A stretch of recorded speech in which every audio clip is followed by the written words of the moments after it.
Okay, so I'm Diane Jacoto, and you are, Neil Ollier. and we are talking today about Saudi Arabia. Saudi Arabia has changed dramatically over the past few years, and I think it offers a lot more unique selling points for teachers um, who generally, I feel, have misconceptions about the country. Yeah. Um, I went there a few years back, and the difference between then and my more recent trip was quite dramatic. There are men and women walking together in the streets, and they're not related to each other. Western women don't have to wear the local dress and have their head covered. Hmm. Um, when you go into a restaurant, it doesn't close down at prayer time anymore. One of the most significant changes was that females can now drive cars. Yeah. I remember when I went to visit a school, I was picked up by a very young female Korean driver. And I was Yeah. a Western male standing in the street by myself. No hesitation, excellent driver, got to the airport very safely. So I Um, guess that kind of stuff is kind of normal for the West, but it wasn't that way in Saudi previously, right? Your first trip. I remember your first trip you came back, that was probably 10, 15 years ago. yeah. And you and you were so excited because the school was in a city that was going to get a cinema. Exactly. So cinemas And have that was now big opened. news. There's huge shopping malls everywhere in Jeddah and in Riyadh in the Eastern Province. Um, all the retail outlets are there, all the coffee shops, everything is there. What you would find in America or what you find in the UK is there in Saudi Arabia, and there's cinemas as well. And I'm sure they'll have theatres there too. So the Yeah. the entertainment opportunities have expanded dramatically, and the sports too. Yeah. Obviously, everyone knows about the World Cup that's coming to Saudi Arabia. All the big football stars are joining the local football clubs. There's pop concerts. There's everything going on in Saudi Arabia, Yeah. and I mean, they've really um, burst onto the world stage, haven't they? They've gone from being quite inward looking, yeah, I feel, to now outward looking in a matter. I think it started in what 2018 was when the reforms yeah, took place. yeah, And yeah. since then it's gone like at the speed of light, I think. That's And right. it's I've not seen anything like it really since China kind of opened Yeah, up. It's along those same lines. So talking about why teachers go, when we talk to teachers now, many of them have a really specific goal in mind when they go abroad, right? And it's often they're not party animals anymore. I think a lot of these yeah, teachers, they actually, because of the cost of living crisis and the cost of housing, they're often going abroad to save money. I felt that the salaries were on par, if not slightly higher than you'd get in the UAE, yeah, but the actual cost of, buying a meal or, yeah, it was actually cheaper. Taxis felt cheaper. Everything yeah, felt cheaper. So that difference is what you save, yeah, along with the fact that there is no alcohol currently yeah. in Saudi, unless you happen to have a friend at the embassy. But there is no alcohol, so that is taxed quite high throughout the Gulf, and so you're not going to be spending your weekday money over at the boozer. That's right. Um, But if you do want to have a party at the weekend, yeah, there are cheap flights across to Dubai. If you're yeah, living in the Eastern Province, you can drive a car, catch a taxi, get onto a bus, and go across the causeway to Bahrain. yeah, If you're in Jeddah, there's cheap holiday options across the Sharm el Sheikh up to Aqaba in Jordan. yeah, So yeah, there's lots of cheaper ways of getting around, and having those fixes at the weekend, once a month right. maybe. And for shorter, if you want to go, during the shorter school holidays or Christmas holidays, there's obviously Saudi gives you that stepping stone to other places in the Middle East, Africa, Asia, and so on, so Yeah, forth. yeah. So I think that's, there's a lot of reasons people do want to go. I think, you hit the professional one, right? Which it is surprising how many brands are opening in Saudi, in Riyadh, in Jeddah. It seems like every day I'm reading about a new British or American brand opening up, and I think it's what I found exciting when we were there. And I should note that you've been many times to Saudi. I've been twice for periods of time as we visited schools and cities. I felt like the sense of ambition from the local Saudis, because most of these schools are for local Saudis because it's a very large population with a lot of children, very young population, right? Yeah, yeah. But it was a sense of ambition that kind of struck my American roots in a way that people are thinking, okay, I'm going to get my child into an international school, and then they can have access to a career, that they might not have otherwise had, whether in Saudi or outside of Saudi. So I love that sense of ambition and that sense of changing your life through education. Yeah. And I really felt that strongly when we were there, just walking around the schools. Indeed, yeah, yeah. And there's different types of schools for teachers to consider. That you get your UK preparatory schools, so it's typically they're serving the expatriate population, and then you have your more bilingual type of schools, which obviously they're more local, but the medium of instruction is English. Yeah. So there's different types of professional opportunities for teachers to consider. Absolutely. And I think if we look at, let's talk about regions, the different regions, because Saudi's a big country. I think it's the biggest country in the GCC, right? It's huge. Yeah, it is. Obviously, it is a center of the Middle East and home of Islam. You think it's just one huge desert, but we were talking about all the social attractions of Saudi Arabia earlier in the conversation.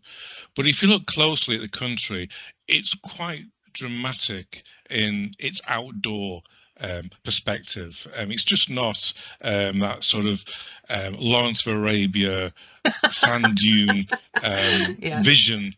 If you're into hiking, if you're into dune bashing or caving or rock climbing, camping, things like that, Saudi Arabia offers a unique range of possibilities. Not to mention, if you're kind of on the Jeddah end, right, you're on the Red Sea. So you've got the snorkeling, diving, exactly, and just fishing and sights. Sailing. Yeah. And that did surprise me when we drove out to Neom. That landscape was beautiful. It was stunning. Everyone loves going to Jordan. Jordan, obviously, for the Wadi Rum, Petra, but that is actually replicated and probably on a grander scale in Saudi Arabia. You do have those rock cities in Saudi as well. I didn't know that. Yeah, it's a huge tourist attraction. And yeah, it's just like driving across a moon landscape. And as we approached Neom, there were signs for Jordan on the sides of the road. So, and the teachers that we were helping to find jobs in the area were saying, well, it's quite a remote place. It's, yeah, but you can go across to Aqaba for the weekend. And have a party. Yeah. So I think in terms of things to do and feeling welcome, I think for sure every Saudi that we've met is welcoming to the teachers. They do go out of their way to help new teachers acclimate. I mean, that's the one great thing about the whole of the Middle East. It doesn't matter how they look or how they speak, they will always make you feel welcome. I've worked in Kuwait and I've worked in the UAE and I've traveled throughout the Middle East. And if you remove that sort of barrier that you have between two types of, okay, they're wearing these white robes and they look different, just take all that away. These are the most welcoming people that you'll ever encounter. They'll invite you into their homes. Ramadan is just around the corner, and as a teacher you'll probably get invited by parents into their homes for the iftar meal. It's people will help you on the street. Strangers will come to you if you need help on the street, and that's what the society is like. Everybody comes together, and I like it. I love it. Yeah. So in terms of so I had just made some notes, which I thought was really interesting, looking at the social life and things that you can do. So I'm going to read to you a list of concerts that have happened either last year or are happening this year, which I was really surprised at. So Guns N' Roses. Okay. Not my cup of tea, but okay. All right, let's try Alicia Keys. All right. Getting better. Yeah. Buster Rhymes. I don't think you're a Buster Rhymes fan, are you? No, no. But some people are. But there you go. Yeah. Eminem. I like a bit of Eminem. Yeah, yeah, yeah. Yeah. Missy Elliott. Okay. Linkin Park. Yeah. And here's one for you, Neil. Do you Yeah. know who Everglow is? Okay. Am I showing my age here? No. Well, it's the first female K-pop band. Oh, right. You know how much I'm into my K-drama, not so much K-pop, Diane. Oh, okay. Okay. Well, if you were, then you would know who Everglow is. And so these are some of the kind of big names who are adding now Riyadh and Jeddah onto their circuit, along with, as you mentioned, the Saudi Cup, or the Saudi Cup, the Saudi Football League. Yeah. Which has got Ronaldo, Jordan Henderson. They're doing pro golf now too. They're trying to buy all my favorite Liverpool players. Are they? Well, yeah, golf, tennis. Yeah, it's all happening.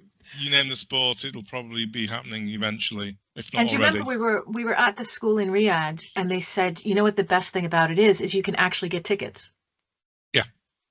Yeah, at a reasonable price. At a reasonable price. So because it's not on the Dubai world stage, Saudi's still developing, you can actually get tickets to all these things, and regular people can go. Teachers go to these things. So I found that really, really interesting. Oh, F1 as well. My kids are big F1 fans. F1 now it's got a circuit in Saudi. F1, the circuit's in Jeddah. It's in Jeddah. It's a Corniche circuit, and it's at night because of the cooler temperatures. Same as Singapore. Yeah. Which makes sense. And so it's really kind of gone from nobody. It was really hard to even get in before 2018, right? You had to get letters from all sorts of people. Now we did our visas online, and I got it within, I don't know, 10 minutes. Yeah. You buy medical and the visa all in one go, and it's valid for a year. That's our visitor visa. Yeah, teachers though, they've got to get a proper work visa. Yeah. But your relatives can come and visit. Yeah. So, who would know you would go to Saudi Arabia for a holiday? Why not? I came back, and I said to my husband, we really need to go before everybody discovers this, because it is the coolest place. And it's one of those hidden things that, those hidden gems that you don't realize. Like the old town in Jeddah, on the pilgrimage route from the port to Mecca. Oh, incredible. Stunning. That was stunning. That was a real Saudi Arabia. Yeah. I enjoyed that. So anything else that we haven't covered about Saudi? I think we've covered a lot of ground. Yeah, I mean, we could talk for hours about it. We could actually, but we probably shouldn't. Yeah. People have probably switched off about 5 minutes ago, but listening to us drone on about it. But no, seriously. If anybody's made it to the end, put a comment on our video so we know you actually made it. Yes, and please note, everybody, we didn't practice this. This is our first time. Can you tell? But yeah, so I think, I guess the message here is that I'd really like people to look at Saudi. Yeah. Everybody just talks about Dubai. Yeah. And I get Dubai. Why. You can visit Dubai. You visit Dubai, but it's different to live there. And I mean, I've lived here for 20 years, and for me, I've lived here for business reasons. I've made a life for myself here, but it can be quite expensive, to live here. But if you want the glitz of this amazing city that I do live in, again, you just get on a cheap flight, no frills flight, and you're here within the hour. Well, depending on where you are in Saudi. So if you're in Eastern Province, it's about an hour. If you're going from Jeddah, it's about hour and 3/4, 2 hours tops, and you can come once a month. Yeah, but while still making all the savings that you can, and saving your money at the same time. In Saudi, makes sense. Well, there you have it. There is our Saudi chat. Right. Thank you, Diane. Enjoyed that. Thank you, Neil.